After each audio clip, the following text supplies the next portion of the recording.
Father-in-law saw his daughter-in-law feeding his granddaughter milk, so the father-in-law hurried over to ask his daughter-in-law for a sip of milk too. This completely enraged the daughter-in-law. She angrily accused the father-in-law of being disrespectful for his age, and she called her husband to reprimand his father. The old man quickly explained, "It's not me who wants to drink. It's the baby who needs it." It turned out that the old man had just found an abandoned baby girl by the roadside. Feeling sorry for her, he picked her up and brought her home. But after his daughter-in-law learned the truth, she also refused to give the baby a drink. The daughter-in-law even said that this was a wild child her father-in-law had picked up, and she told him to throw the wild child back where he found her. Seeing his daughter-in-law unwilling to help, the old man had no choice but to ask other mothers in the village for help. Fortunately, the people in the village were not like the daughter-in-law. Everyone was kind. Thanks to their kindness, the baby the old man had picked up was able to drink some milk and survive. After this, the old man gave the baby a name, Zhao Xiaohua, and just like that, 6 years passed in the blink of an eye. Now the little girl, who had been raised on milk from many families, had grown up, but except for her grandfather, who treated her wholeheartedly,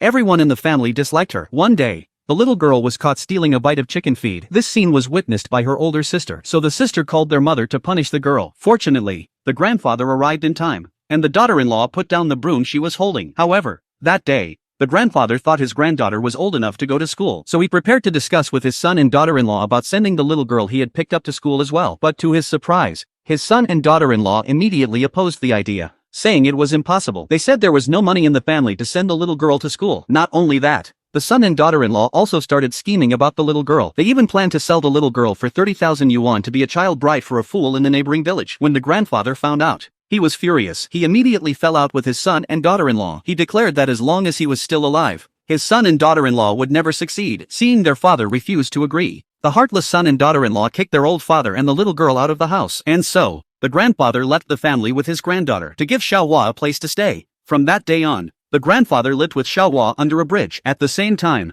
in order to send Xiaohua to school as soon as possible, the grandfather woke up early every day to move bricks at the construction site to earn her tuition. No matter how hard or tiring it was, the old grandfather never gave up. Time flew by, and 12 years passed. Now Xiaohua had grown into a young woman. She didn't disappoint her grandfather's expectations and was admitted to a prestigious university. When the grandfather learned the news, he shed tears of joy for his granddaughter. All his efforts over the years had not been in vain, but now they still needed money for her to attend university. So the grandfather borrowed from everyone in the village, except for his own son and daughter-in-law, who refused to lend him money. Fortunately, the villagers were simple and kind. They all donated a little to help raise enough money for the girl's tuition. On the day the girl left for university, she knelt down and bowed 18 times to the villagers. The girl promised that when she had completed her studies and achieved success, she would definitely come back to repay everyone. And so, the girl left her hometown carrying her grandfather's hopes. In a flash, 6 more years passed. Indeed, all her efforts were worth it. The girl, through her hard work, founded the Baihua group, so she decided it was time to return to the village to repay her grandfather and the villagers. But what she didn't know was that her grandfather, who had suffered all his life, was now being bullied by the entire village. This was because the villagers mistakenly thought that the gifts the girl had sent to the village in advance were thanks to her sister. It turned out that the girl's sister was also working at a branch of the group founded by the CEO, so the sister pretended to be the girl. Little did they know that the real CEO was already on her way home.